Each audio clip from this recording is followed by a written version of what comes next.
میرا شوہر مجھ سے 20 سال بڑا تھا۔ ہم دونوں بہت لڑائی جھگڑا کرتے تھے۔ ایک دن میرے شوہر کا BP ہائی ہوا اور اس کو فالج ہو گیا۔ وہ بستر پر پڑا رات کو روتا رہتا اور اشارے سے بار بار اسٹور روم کی طرف اشارہ کرتا تھا۔ میں اسٹور روم میں جا کر دیکھتی تو وہاں اندر کوئی نہیں ہوتا تھا۔ شوہر کا انتقال ہو گیا۔ مجھے عدت میں بیٹھے 3 دن ہوئے تھے۔ مجھے شوہر کے اشارے یاد آنے لگے۔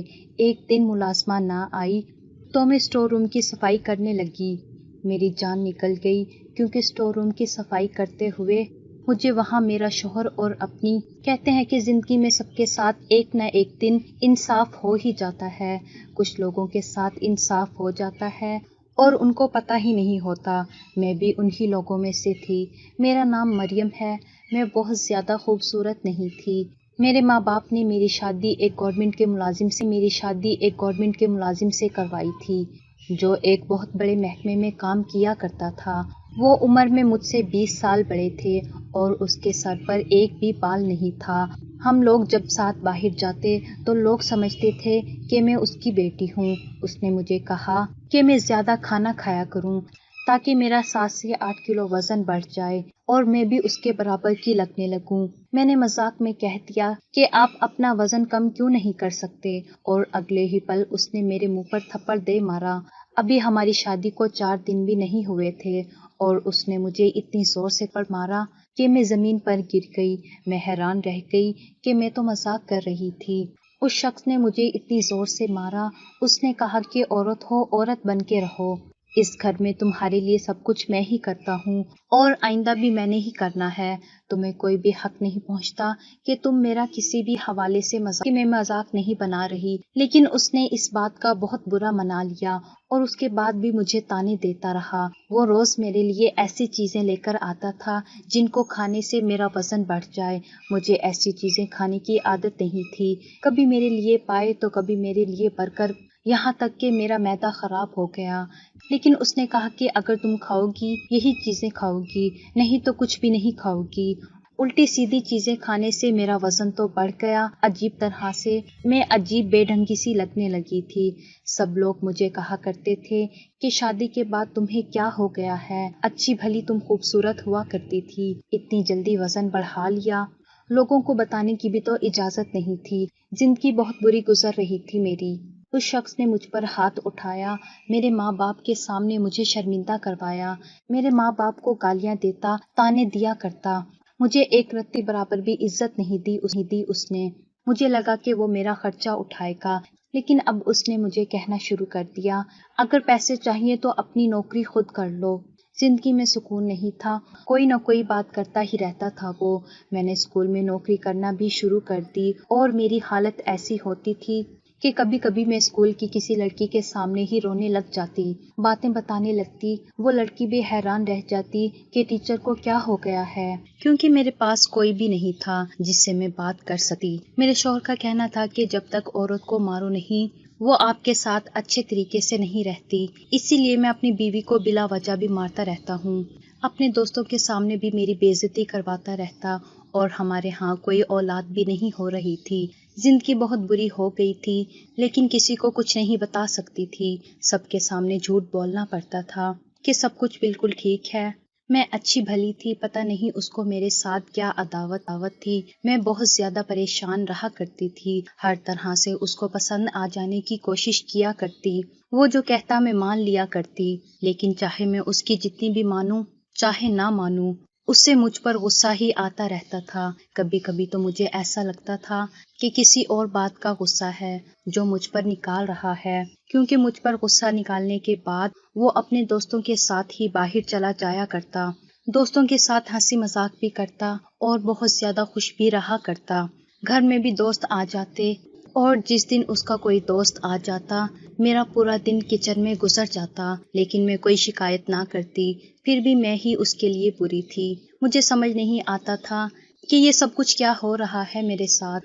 کبھی ایسا لگتا تھا کہ کسی کی نظر لگ گئی ہے یا پھر کسی نے مجھ پر جادو کروا دیا، کیونکہ جو کچھ بھی ہو رہا تھا وہ سمجھ سے باہر تھا۔ میرا شوہر جس آفس میں کام کرتا تھا وہاں خوب رشوت لیا کرتا تھا، بار بار گاڑیاں بدلتا رہا کرتا تھا، اپنے لیے اچھی چیز لے لیا کرتا، لیکن میری چیز کا اس کو خیال نہیں ہوتا تھا۔ میں اپنا خرچہ خود ہی پورا کیا کرتی تھی۔ اب تو ہم پورے محلے میں مشہور ہو گئے تھے کہ یہ لوگ آپس میں بہت لڑائی جھگڑا کیا کرتے ہیں، اور واقعی ہمارے بہت زیادہ لڑائی جھگڑے ہوئے۔ لیکن ایک دن کیا ہوا کہ اتنی بات نہیں تھی جتنا جھگڑا ہونے لگا۔ میرے شوہر نے چیخنا شروع کر دیا۔ اس نے کہا کہ میں نے تمہیں کہا تھا نا کہ میرے لیے گوشت پکا کے رکھنا، اور تم نے دال پکائی ہے۔ میں نے کہا کہ اگر گوشت کھانا تھا تو پھر اس کے پیسے بھی دے کے جانے تھے، ابھی میری تنخواہ نہیں آئی تو میں کہاں سے لے کر آتی۔ یہاں سے لڑائی شروع ہوئی، اور پھر ادھر ادھر کی باتوں سے ہوتے ہوئے بات یہاں تک پہنچ گئی کہ میں تمہارے ساتھ رہنا ہی نہیں چاہتا، تم تو مجھے اچھی نہیں لگتی، ایک دن بھی میرے دل میں نہیں سمائی تمہارے ساتھ مجبوری میں رہ رہا ہوں۔ میرے شوہر نے بہت ہی زیادہ غصہ کیا، اس کا بی پی ہائی ہو گیا اور اس کو کوئی عجیب قسم کا دورہ پڑ گیا۔ مجھے سمجھ نہیں آ رہی تھی کہ کیا سے کیا ہو رہا ہے۔ رات کا وقت تھا، میں نے ایمبولینس کو کال کر دی اور ڈاکٹر کے پاس لے کر گئے، لیکن ڈاکٹر نے کہا کہ آپ نے دیر کر دی ہے، آپ کے شوہر کو فالج ہو گیا ہے، اب نہ تو یہ چل سکتے ہیں اور نہ ہی بول سکتے ہیں، ان کا سارا جسم بیکار ہو گیا ہے سوائے ان کی آنکھوں کے اور ہاتھ کی 2-4 انگلیوں کے علاوہ۔ میرے شوہر کا پورا جسم بیکار ہو گیا تھا۔ اس نے غصہ کر کے اپنا بی پی ہائی کیا، اور بی پی ہائی ہونے کی وجہ سے اسے فالج کا دورہ پڑ گیا تھا۔ 2-4 دن اسے ہسپتال میں رکھا گیا اور اس کے بعد گھر لے آئے۔ اب میں اس کا خیال رکھا کرتی تھی، وہ کچھ بولتا نہیں تھا اور ہل بھی نہیں سکتا تھا۔ اس کی آنکھوں میں مجھے کوئی ندامت اور شرم نظر نہیں آتی تھی۔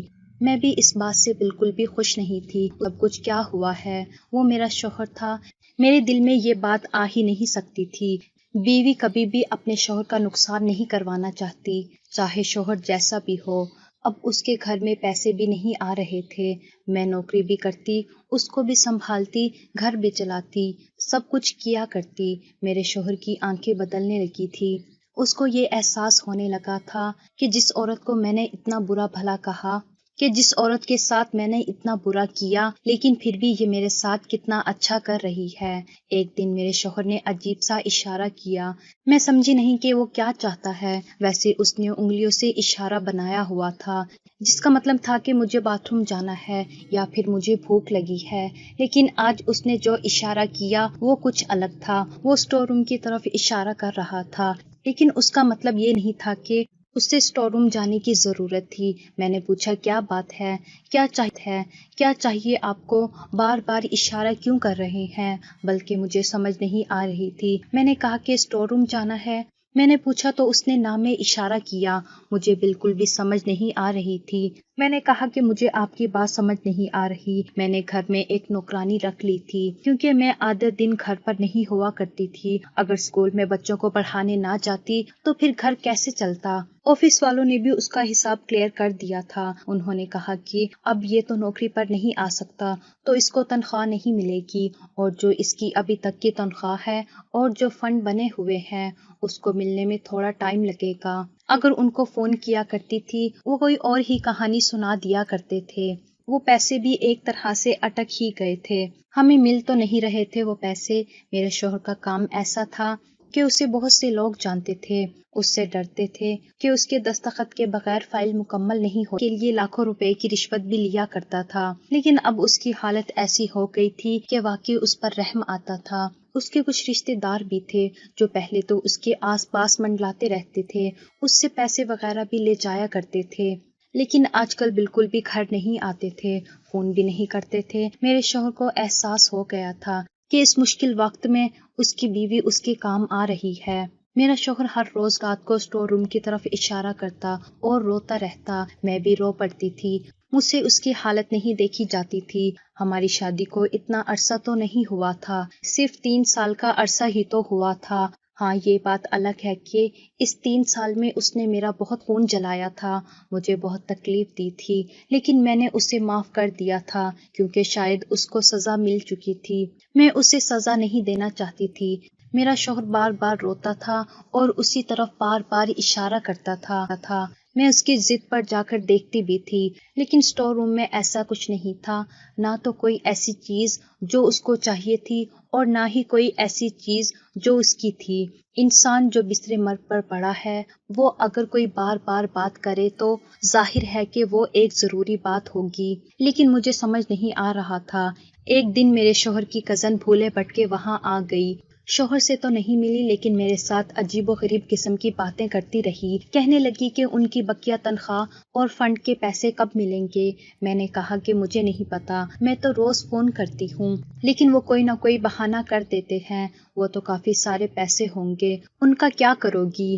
میں نے کہا کہ ان کا علاج کرواؤں گی، شاید ان کو دوسرے شہر لے کے جاؤں تاکہ ان کا علاج ہو سکے۔ کہنے لگی کہ جہاں پر یہ کام کرتا تھا سنا ہے بہت رشوت چلتی ہے، تو جو پیسے لے کر آتا تھا وہ کہاں کرتا تھا؟ دوسری شادی تو نہیں کی ہوئی تھی؟ میں نے کہا کہ مجھے نہیں پتا، لیکن مجھے تو وہ پیسے نہیں دیا کرتا تھا۔ کہنے لگی کہ پھر ضرور اس نے کوئی دوسری شادی ہی کی ہوگی۔ میں نے کہا کہ اگر ایسا ہوتا تو وہ عورت ابھی تک منظر عام پر آ جاتی، لیکن میرے شوہر نے نہ تو مجھے کچھ بتایا اور نہ ہی ایسا ہوا ہے۔ کہنے لگی کہ لگتا ہے کہ تم جھوٹ بول رہی ہو، میں نے تو سنا ہے کہ یہ روزانہ نہ جانے کتنے ہزار روپے لوگوں سے رشوت لیا کرتا تھا۔ اتنے سارے پیسے اس نے کہاں کر دیے؟ تمہارے ہی ناز نخرے اٹھائے ہوں گے۔ مجھے بھی غصہ آ گیا اور میں نے کہا کہ دیکھو، میں نوکری کے لیے مہینے کے 30 دن ذلیل ہوا کرتی تھی، گرمی ہو یا سردی میں ضرور جایا کرتی تھی اپنے کام پر، ہزاروں بچوں کے ساتھ اپنا دماغ خراب کیا کرتی تھی، تب کہیں جا کر مجھے وہ 25,000 روپے ملا کرتے، اور وہ بھی گھر میں کھانے پینے میں لگ جایا کرتے تھے۔ مجھے نہیں پتا، اس کے پیسوں کو اگر تم نے تلاش کرنا ہے تو کر لو، اس کے پیسوں کو بھی اور اس کی دوسری بیوی کو بھی، اور وہ جب مل جائے تو مجھے بتا دینا، اس سے زیادہ میں کچھ نہیں کہہ سکتی۔ اس نے کہا کہ تم بہت بدتمیز ہو، تمہارا شوہر بھی ایسا ہی بدتمیز تھا، تبھی اس کے ساتھ یہ سب کچھ ہوا ہے، دیکھنا کہیں تمہارے ساتھ بھی ایسا نہ ہو جائے۔ وہ چارپائی پہ پڑا ہے، تم اس کی دیکھ بھال کر رہی ہو، اگر تم بھی چارپائی پر پڑ گئی تو پھر تمہاری دیکھ بھال کون کرے گا؟ دونوں میاں بیوی اسی طرح پڑے اس دنیا سے رخصت ہو جاؤ گے۔ میں حیران تھی کہ لوگ کسی بھی حال میں آپ کو نہیں چھوڑتے۔ میں ابھی بھی اس کے ساتھ کوئی بدتمیزی نہیں کرنا چاہتی تھی۔ میں نے اس سے کہا کہ ٹھیک ہے، اب وہ یہاں سے جا سکتی ہے۔ وہ وہاں سے چلی گئی۔ میں نے اپنے شوہر کو یہ سب کچھ بتایا، وہ بھی سن رہا تھا، سمجھ بھی رہا تھا، لیکن بول نہیں سکتا تھا۔ اس کی آنکھوں میں بھی آنسو آ گئے۔ وہ مجھ سے بہت ساری باتیں کرنا چاہتا تھا، لیکن اب وہ بول نہیں سکتا تھا۔ ڈاکٹر کو چیک اپ کروایا تھا۔ ڈاکٹر کا کہنا تھا کہ آپ ان کا علاج کروا لیں، لیکن مسئلہ حل ہونے والا نہیں ہے، فی الحال تو ایسے ہی لگ رہا ہے۔ پھر بھی اگر آپ کو کسی دوسرے ڈاکٹر سے کوئی مشورہ لینا ہے تو آپ کسی اور ڈاکٹر کے پاس لے جائیں، کسی اور شہر میں لے جائیں، ہم تو یہی کہہ سکتے ہیں۔ ڈاکٹر بھی ہر مہینے آیا کرتا تھا، لیکن کوئی بھی اچھی خبر نہیں سنا رہا تھا۔ بس میرا شوہر بار بار اسٹور روم کی طرف اشارہ کرتا اور مجھے یہ بات سمجھ نہیں آتی تھی۔ وہ روتا رہتا۔ ڈاکٹر کہتے تھے کہ اگر روتا رہے گا تو اس کی دوائی اثر نہیں کرے گی۔ میں اس کو تسلی دیا کرتی تھی، لیکن اس کے دل کو سکون نہیں ملا کرتا تھا۔ اسی طرح ایک صبح میں اپنے شوہر کو جگا رہی تھی، لیکن وہ جاگ نہیں رہا تھا۔ تھوڑی دیر کے بعد مجھے احساس ہوا کہ وہ شاید اس دنیا میں نہیں ہے۔ میرے قدموں تلے سے زمین نکل گئی۔ میں نے فوراً ڈاکٹر کو بلایا۔ ڈاکٹر نے کہا کہ یہ تو شاید رات میں ہی اس دنیا سے رخصت ہو گئے، اور یہی ان کے لیے اچھا تھا، کیونکہ اس طرح کی زندگی کو جیا نہیں جاتا۔ تو جب انسان اپنی امید چھوڑ دیتا ہے، ویسے بھی زندہ نہیں رہا جاتا۔ مجھے اپنے شوہر کے جانے کا بہت دکھ تھا۔ اس نے چاہے جتنا بھی برا کیا ہو، پھر بھی اس کے ساتھ ایسا کچھ نہیں ہونا چاہیے تھا۔ اسے زندہ رہنے کا حق حاصل تھا۔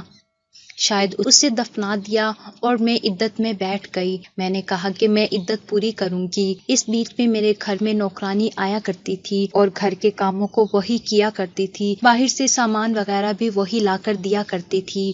میں باہر بالکل بھی نہیں جاتی تھی۔ اپنے شوہر کی روح کو عزت دینے کا میرے پاس یہی طریقہ تھا کہ میں عدت پوری کرتی، اور میں یہی کرتی رہی۔ ایک دن دروازے پر دستک ہوئی اور مجھے نوکرانی نے آ کر بتایا کہ آپ سے کوئی عورت ملنا چاہتی ہے، اس کے ساتھ 2 بچے بھی ہیں۔ میں نے کہا کہ نام کیا ہے اس کا؟ جب اس نے مجھے بتایا تو میں نے کہا کہ میں تو ایسی کسی عورت کو نہیں جانتی، اسے بیٹھک میں بٹھاؤ، میں آ رہی ہوں۔ جب میں گئی تو میں نے اس عورت کو دیکھا۔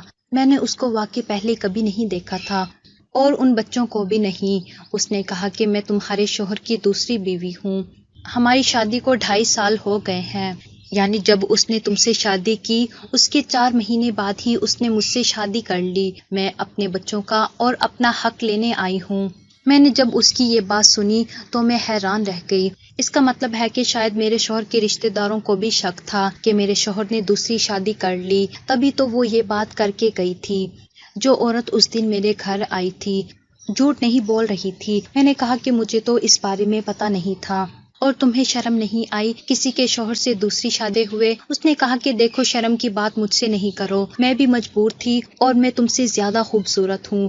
وہ مجھے پسند کرتا تھا، اس نے مجھ سے شادی کر لی اور 2.5 سال میں 2 بچے بھی پیدا ہو گئے۔ میں حیران تھی۔ میں نے کہا کہ آج میرے بچے ہوتے تو میں کم از کم اکیلی تو نہ ہوتی۔ میں نے کہا کہ خوبصورت تو میں بھی تھی، لیکن اس نے جان بوجھ کر مجھے بدصورت بنانے کی کوشش کی۔ اس نے کہا کہ مرد ایسا کیوں کرے گا، شاید تمہاری قسمت ہی خراب ہے۔ لیکن یہ ساری باتیں اب ماضی میں چلی گئی ہیں، وہ اس دنیا سے چلا گیا ہے، بس میرے بچوں کا حصہ چاہیے۔ میں نے کہا کہ وہ کچھ بھی چھوڑ کر نہیں گئے ہیں، اس کی نوکری والوں نے بھی ابھی تک پیسے نہیں دیے۔ جب وہ پیسے آئیں گے تو اس میں سے میں تمہیں آدھے پیسے دے دوں گی، اور یہ گھر بھی ویسے کرائے کا ہے۔ اس گھر کو تو میں چلاتی تھی، تمہارا شوہر نہیں چلاتا تھا، پیسے تم پر ہی لٹا کر آیا کرتا تھا، تبھی تو اس گھر میں 1 روپیہ بھی نہیں ہوتا۔ تم اس کی زندگی میں عیش کرتی رہی ہو، اب تمہیں کیا چاہیے؟ اس عورت نے مجھ سے جھگڑا کرنا شروع کر دیا اور گھر میں تلاشی لینے لگی۔ میں نے کہا کہ کچھ بھی نہیں ہے، جاؤ یہاں سے۔ میرا بی پی بڑھنے لگا، مجھے بہت زیادہ غصہ آ رہا تھا۔ وہ عورت بڑی ہی زیادہ ضدی تھی، لیکن جب اسے کچھ بھی نہ ملا تو وہ وہاں سے چلی گئی۔ اس نے کہا کہ میں بھی نظر رکھوں گی، جب اس کی تنخواہ کے پیسے آئیں گے تو میں اپنا حصہ لینے کے لیے آ جاؤں گی، مجھے سب کچھ پتہ چل جائے گا۔ میری نوکرانی نے مجھے 2-3 دن بعد بتایا کہ وہ اس عورت کو جانتی ہے، یہ تو غلط کام کرتی ہے، یہ اسی طرح لوگوں سے شادی کرتی ہے، پھر بعد میں ان کی دولت مانگتی ہے، طلاق لینے کے بعد کہتی ہے کہ مجھے میرے بچوں کا خرچہ دے دو۔ پتہ نہیں اس نے یہ سب کچھ کیوں کیا، لیکن یہ اچھی عورت نہیں ہے، اس کو تو سارا محلہ جانتا ہے۔ میں نے کہا کہ میری زندگی میں کچھ بھی اچھا نہیں ہو سکتا، شوہر نے بھی مجھے تنگ کیا، میرے لیے اتنی مصیبت بنا کے چلا گیا، میں کیا کروں؟ ابھی مجھے عدت میں بیٹھے زیادہ وقت نہیں ہوا تھا، مجھے اپنے شوہر کا بار بار خیال آتا تھا کہ کیوں وہ اسٹور روم کی طرف اشارہ کرتا تھا۔ آخری وقت میں وہ یہی کرتا رہا تھا اور میرے دماغ میں اس کی یاد بس گئی تھی۔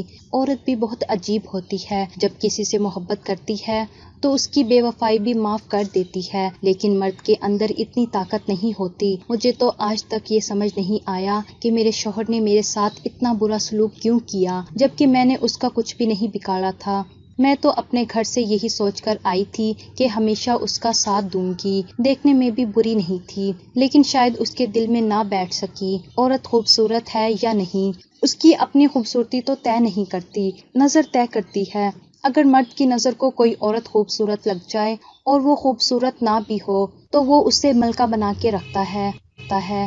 اور کبھی کبھی اچھی شکل و صورت والی عورتیں بھی جب مرد کی منظور نظر نہ بنے تو ان کی حالت میرے جیسی ہو جاتی ہے، کیونکہ آج کل تو حالات ہی ایسے ہیں۔ دن رات ٹینشن میں رہتی تھی، روتی رہتی تھی، اور کھانے پینے کو بھی کچھ بھی نہیں ملتا تھا، لیکن اب میرے پاس کیا رہ گیا تھا؟ میری عمر بھی اتنی زیادہ نہیں ہوئی تھی، لیکن مجھ سے کسی نے شادی نہیں کرنی تھی، اور نہ ہی میرا شادی کرنے کا کوئی ارادہ تھا۔ میں شادی نہیں کرنا چاہتی تھی، میں تو بس یہ چاہتی تھی کہ اپنی زندگی کو اپنے طریقے سے چپ چاپ گزار لوں۔ میرے دل سے سارے جذبات مر چکے تھے، تو میری زندگی کا کوئی مقصد ہی نہیں تھا۔ میں عدت میں بیٹھی تھی اور اسکول بھی نہیں جا پا رہی تھی، میرے شوہر کے پیسے بھی نہیں آ رہے تھے۔ اس کی دوسری بیوی بار بار فون کیا کرتی تھی اور کہتی تھی کہ پیسے کب آئیں گے، اس نے مجھے تنگ کر رکھا تھا۔ میرے گھر میں بالکل بھی پیسے نہیں تھے۔ میں نے اپنی نوکرانی سے کہا کہ لی جائے، کیونکہ میں اس کو تنخواہ نہیں دے سکتی تھی۔ ایک دن میں بہت حیران ہوئی جو وہ خود میرے لیے کھانا بنا کر لائی۔ اس نے کہا کہ آپ بہت اچھی ہیں بی بی جی، آپ نے میرا بہت خیال رکھا ہے، میرے پاس تو اتنا ہی ہے، میں آپ کے لیے اتنا ہی کر سکتی ہوں۔ اس دن احساس ہوا کہ اگر آپ اچھے لوگوں کے ساتھ اچھا کریں تو وہ آپ کے ساتھ اس سے بھی زیادہ بڑھ کر اچھائی کرنے کی کوشش کرتے ہیں، اس کے پاس تو خود کچھ نہیں ہوتا، اس کے 4 بچے تھے، میں تو اس پر بوجھ نہیں بننا چاہتی تھی۔ میں نے اس سے کہا کہ اگر میرے حالات بہتر ہو گئے تو میں اسے نوکری پر رکھ لوں گی اور اس کی تنخواہ بھی دے دوں گی۔ میرے شوہر کے آفس والے بھی پیسے نہیں دے رہے، شاید وہ پیسے کھا جانا چاہتے تھے، اور ادھر اس کی بیوی نے بھی مجھے بہت زیادہ تنگ کر رکھا تھا۔ میری کچھ دوست وغیرہ تھی جن سے میں نے تھوڑے بہت پیسے ادھار لے لیے تھے اور کسی طرح کھانا پینا بھی چل رہا تھا، لیکن وہ بھی بہت کم تھی۔ میں بہت زیادہ پریشان تھی۔ اب تو میں نے نوکرانی کو بھی چھٹی دے دی اور گھر بہت زیادہ گندا ہو گیا تھا، ویسے بھی کرنے کو کچھ نہیں تھا۔ سوچا کہ گھر کے کام ہی کر لوں۔ میں اسٹور روم میں چلی گئی اور اسٹور روم میں بھی اپنے شوہر کے بارے میں ہی سوچ رہی تھی، کیونکہ وہ بار بار اسی طرف اشارہ کیا کرتا تھا۔ اچانک بے دھیانی میں میرا پاؤں پھسل گیا اور میں دیوار سے جا لگی۔ میرے بازو پر چوٹ لگ گئی، لیکن وہاں پر لگی ایک ٹائل بری طرح سے ٹوٹ گئی۔ جب میں نے اس طرف دیکھا تو میرے قدموں تلے سے زمین نکل گئی۔ مجھے یقین نہیں ہوتا کہ یہ میری آنکھیں کیا دیکھ رہی تھی۔ اس دیوار کے پیچھے ایک بہت بڑا حصہ بنایا گیا تھا جہاں پر تجوری نظر آ رہی تھی۔ جب میں نے اس کا دروازہ کھولا تو میرے قدموں تلے سے زمین نکل گئی کہ اس کے اندر تو دولت، سونے کے بسکٹ اور نہ جانے کیا کچھ تھا۔ ظاہر ہے یہ سب کچھ یہاں میرے شوہر نے رکھا تھا۔ وہ بار بار اسی طرف اشارہ کیا کرتا تھا، لیکن بتا نہیں پاتا تھا۔ جیسا کہ میرے شوہر کے بارے میں مشہور تھا کہ وہ ایک محکمے میں کام کیا کرتا تھا اور بہت زیادہ رشوت لیا کرتا تھا۔ شاید یہ سب کچھ اس نے رشوت کے پیسوں سے ہی بنایا تھا۔ میں نے وہ سارا سامان وہاں سے نکال لیا اور اس جگہ کو اس طرح بند کر دیا جیسے وہ پہلے بند تھے۔ جو ٹوٹا ہوا تھا اس کے آگے میں نے شیشہ لگا دیا۔ اگلے دن میں نے نوکرانی کو بلایا اور اسے کہا کہ گھر کا سارا سامان پیک کرنا ہے، میں یہاں سے جا رہی ہوں۔ ویسے بھی یہ گھر کرائے کا تھا۔ نوکرانی نے مجھے ایک بات بتائی جس سے پہلے میں سوچ رہی تھی کہ ملنے والی دولت میں سے کچھ حصہ میں اس کی دوسری بیوی کو بھی دے دوں، لیکن اس نے مجھے بتایا کہ وہ دونوں بچے اس کے نہیں تھے۔ وہ جھوٹ بول رہی تھی آپ سے، آپ کے شوہر کے بچے نہیں ہیں، کسی اور کے بچے تھے، وہ ہمارے محلے میں ہی رہتی ہے۔